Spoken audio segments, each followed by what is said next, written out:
Okay, so today we are going to start to focus on the two topics. They are entropy and Gibbs free energy. Entropy related to second law of thermodynamics and Gibbs free energy related to third law of thermodynamics.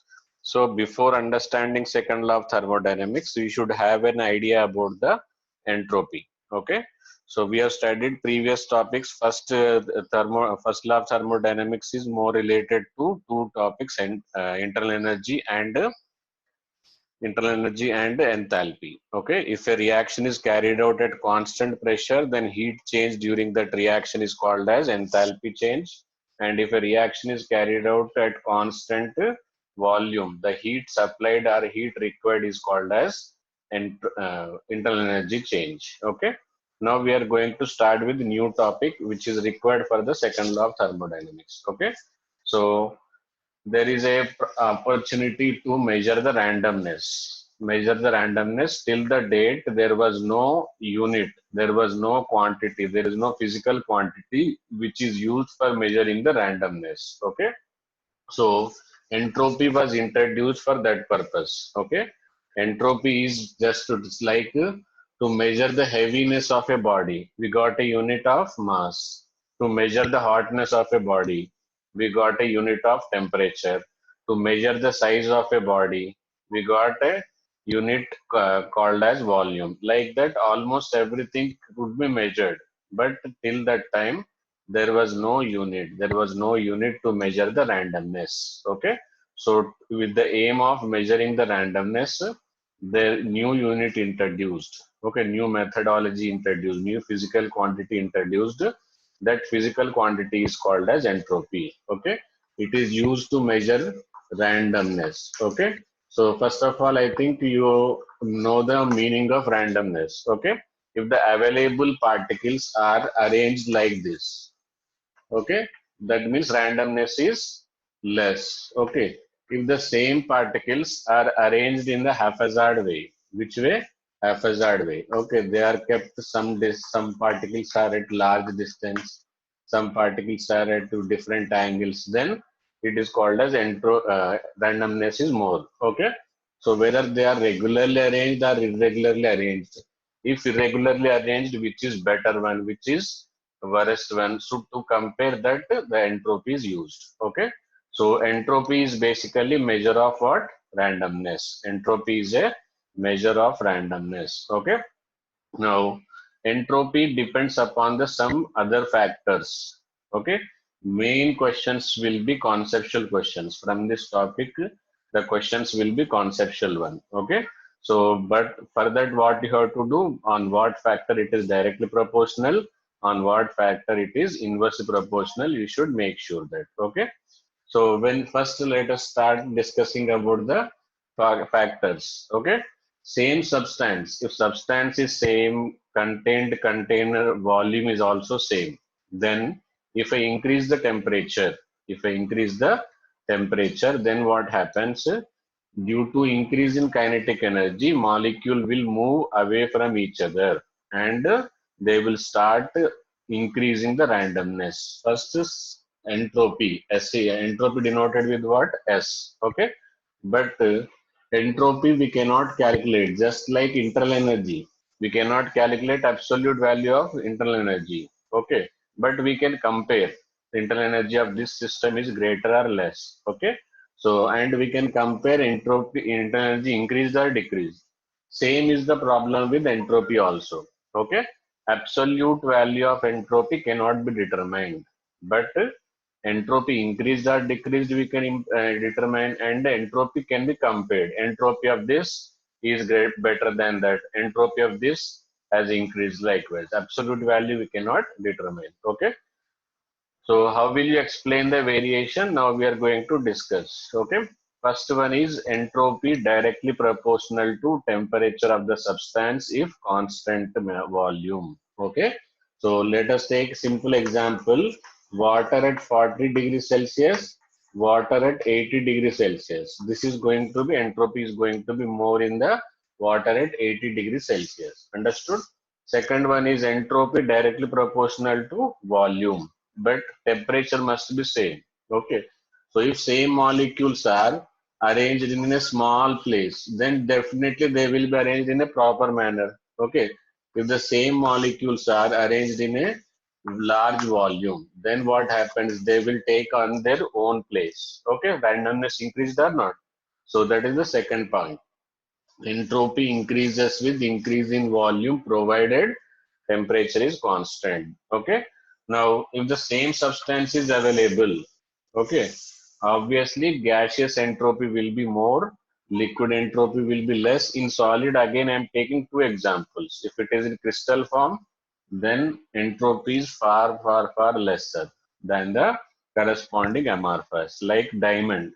Okay, diamond and graphite. Both are solids only, but diamond is considered as a both are crystalline only, but crystalline properties are more followed in the diamond rather than in graphite. In the graphite, certain molecules are irregularly arranged because of the weak van der Waals force of the fourth bond. Okay. In diamond, what happens? All carbon atoms are strongly connected to four other carbon atoms with this strong sigma bond. Okay. But if it is in the case of the graphite, in case of the graphite, what happens? There will be only three sigma bond, and fourth bond is weak van der Waals bond. Okay. So there is a chance of breaking of this. So then this will slip from its own, then randomness will increase. Okay. So why entropy of a graphite is greater than diamond, even though both are crystalline only. Okay. So normally gas, liquids, amorphous, crystal. This is an example where both are crystals also. In crystalline also there can be chances of variation of the entropy. Okay. Next, if number of moles. Okay. Up to here I think fourth point it is understood now. Okay. Next let us start with the fifth point. How to compare the entropy. Okay. How to compare the entropy during a reaction. Let us take an example of CaCO3 decomposed to give you CaO plus CO2. Okay. So in this reaction, number of gaseous moles, that is delta Ng, if I calculate, that is number of moles of product in gaseous state greater than number of moles of reactant in gaseous state. Okay. Number of moles of product in gaseous state greater than number of moles of reactant in gaseous state. Okay. So that is because of which here it is 1 and it is 0. Okay. So you are going to get delta Ng greater than 0. Delta Ng greater than 0. Okay. So that means whenever the delta Ng greater than 0, then entropy change during that reaction will be positive. Okay. When number of gaseous moles during a reaction increases, entropy increases. Is it understood? Okay. Next, coming to the atomicity. Coming to the atomicity. Okay. So I think you know the atomicity. Atomicity means number of atoms in a molecule. Let us take a nitric oxide. What oxide? Nitric oxide. It is a binary molecule. It is a binary molecule. So now we say it is a randomness is 0. But if the next molecule is arranged like this, randomness increased. Okay. Same molecules. See, if they are arranged in like this, if they are arranged like this, then entropy is more. If they are arranged like this, entropy is less. Okay. But in case of the atomicity increased. Okay. In atomicity increased, there is a bent structure. Then there are less chances of arrangement in a proper way. Okay. Arrangement in a proper way. Is it understood? So again, I am repeating. Okay. So if the molecule is in the bent structure, then that means that there can be arrangement can be more chances of randomness. Okay. Now you cannot say these two are not improper, these two are not in proper orientation. We can say if the molecule are arranged like this. So like this arrangement, if it is if like this arrangement, if it is there, then randomness is less. Like this arrangement, randomness is more. Like this arrangement, randomness is more. Like this arrangement, randomness is more. Okay. So that means when randomness is more, when atomicity of the same molecule, okay, is more. Like NO atomicity is how much? 2, nitric oxide. Nitrogen dioxide, okay, atomicity is 3. So more number of atoms, more difficult it is. More number of atoms, more difficult it is to accommodate them in a proper manner. Understood? That's why for a given molecule, if atomicity increases, then randomness also increases. What will increase? Randomness also increase. Like oxygen and ozone. Okay. What will happen? Ozone atomicity is more, therefore randomness will be more. This is an example I have given. Okay. So atomicity part we have completed. Next, same atomicity, but molecular mass is different. Suppose H2 and D2. Here atomicity is same, both are diatomic. Okay. And RH2 and O2. Atomicity is same. Then molecular mass increases. When molecular mass increases, keeping atomicity constant, then entropy also increases. What will increase? Entropy also increases. This is explained in the internal atomic state. Okay. In oxygen, proton, electron are more, therefore their movement will cause increase in entropy. Is it understood, students? Okay. So next most important, eighth point. Okay. Eighth point is most important. If a reaction is carried out in and reversible, okay, reversible, and it is at exactly at equilibrium, okay, equilibrium, then what happens? Entropy of system plus entropy of surroundings, okay, will be equal to 0. Okay. How many conditions it should follow? It should follow 2 conditions. System should be in equilibrium with the surroundings. Then if the entropy change of system increased, then same quantity will be decreased in the surroundings. Okay. This is normally happens only at the equilibrium condition. If the reaction itself, if the system is not in equilibrium with surrounding, okay, then ninth point, that is always greater than 0. That is always greater than 0 if the system is not in equilibrium, okay, or it is irreversible. It is irreversible. Then what happens? Entropy will increase. Entropy of system plus surrounding will be greater than 0. Okay, will be greater than 0. And normally entropy of universe, already in the very first lecture of the thermodynamics, I told you universe is combination of 2 things. What are those 2 things? System and surrounding. Okay. So system and surrounding delta S will be greater than 0. Okay. So this is most important, and it is the statement of the second law. This forms the statement of second law. This forms the statement of second law. Okay. So second law of thermodynamics says that entropy of universe increases. Entropy of universe increases. First law, it is just contradiction to first law. First law is about energy. And says that energy of universe is constant. That means energy can neither be created nor be destroyed, but entropy is not conserved. Okay.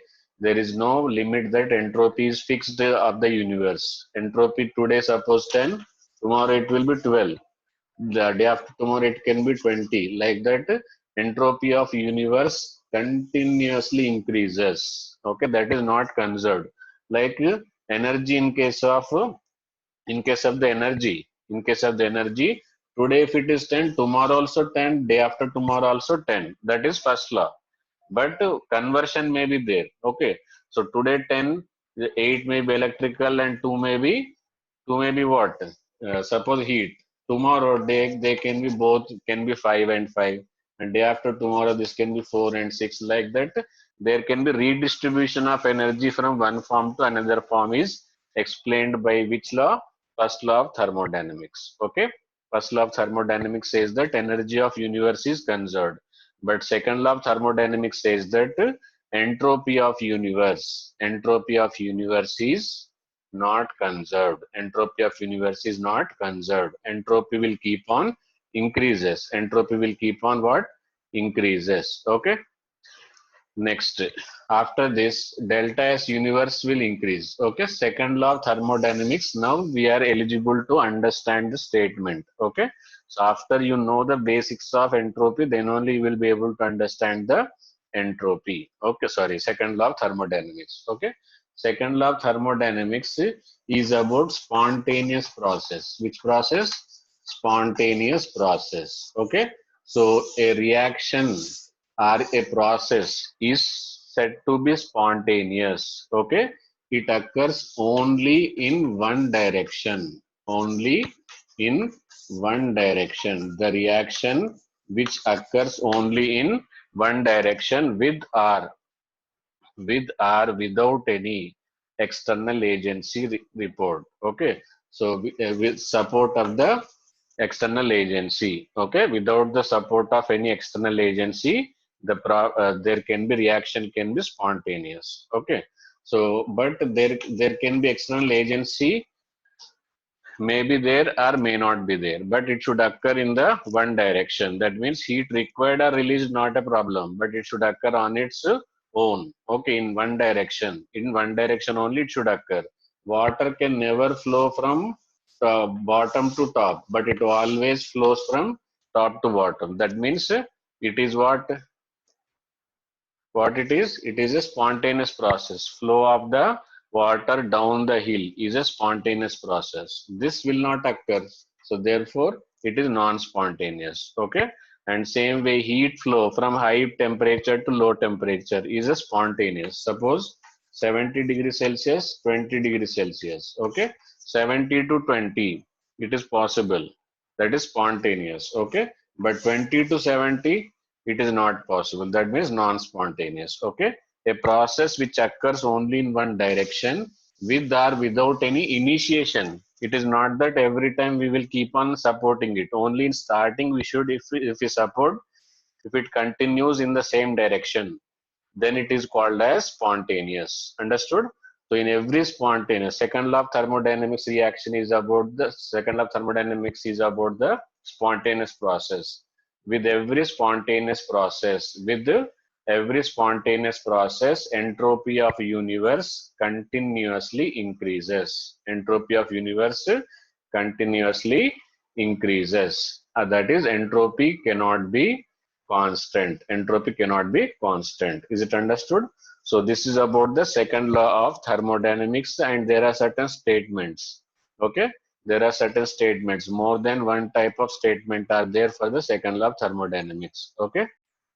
Okay. Coming to the after completion of the second law of thermodynamics, now we are going to study. Now we are going to study about the third law of thermodynamics. Okay. Third law of thermodynamics. Okay, third law of thermodynamics is about the free energy. Like every law deals about some or two things. Okay, like first law dealt with internal energy and enthalpy. Second law dealt with the entropy. Now third law is dealing with the third law is about dealing of. Third law is about dealing of free energy. Okay, so before that you should know the free energy. Okay, so as the name suggests, it is not free energy. It is free to convert into the useful work. Okay, so suppose if you are giving 75 kilojoules to the system. Okay, let us take this is a system. Okay, so if you give some input, what is this input? Okay, and if you give some input and you will get output, what you will get? Output. But in universe there is no perpetual machine. There is no machine which can practically convert all input into output. Okay, there will be some or more drawbacks will be there. Okay, always output will be less than input. Okay, that is because of conversion of some energy elsewhere. Okay, so that is useless work. It is converted into rear and wear. Okay, friction and heat dissipation, like that there are certain useless forces. Okay, so like if you are suppose giving 10 joules of energy to a bulb, okay, to a normal filament bulb, to a normal filament bulb, it may not be able to convert all energy into the light energy only. It will convert into heat energy. So their heat energy and light energy and given energy both are same only, but the purpose of light, that bulb, is to convert given energy into useful light, but it is converting into useless heat energy. Okay, so it is not that energy is decreasing, energy is there only, but work required for what it is made is not solved. Is it understood? So that is the input output and that wastage of energy. Okay, so this is wastage. Okay, so wastage in the sense energy is not decreased, energy is conserved and obeys the first law of thermodynamics. Okay, so work is not in the proper manner, in the required manner. Okay, so this now that this output is called as delta G. That proper output, what for it is made. If it is solving that purpose, then it is called as delta G. Okay, that the G is the free energy. Free energy means it is in the required form of the energy converted. Okay, into the work.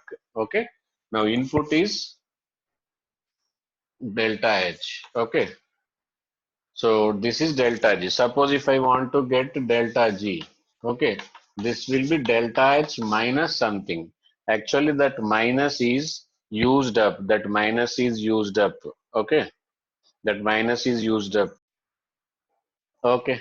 So delta H, delta G. So delta G is equal to delta H minus something. That minus something is T delta S. Okay.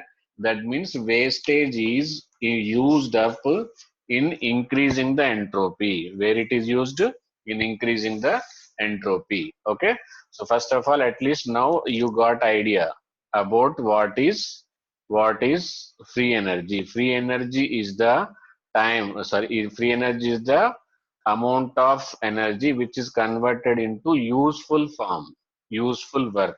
Okay, if you are giving 100 joules of energy to somebody, if you give 100 joules of energy to somebody, then that energy which is converted into our useful form as a work, useful work, that work is called as free energy. Okay, and it is difference between the output, sorry, useful output is equal to difference between the input and wastage. Wastage is T delta S, input is delta H. Okay, so this equation is called as Gibbs-Helmholtz equation. Okay, Gibbs-Helmholtz equation. What does this Gibbs-Helmholtz equation says? Gibbs-Helmholtz equation says that Gibbs-Helmholtz equation says that the useful work obtained is equal to input minus wastage. Wastage is explained in terms of the T delta S. Input is explained in the terms of the delta H. Useful work is delta G. Okay. What it is called as Gibbs-Helmholtz equation. Is it understood, students? Okay.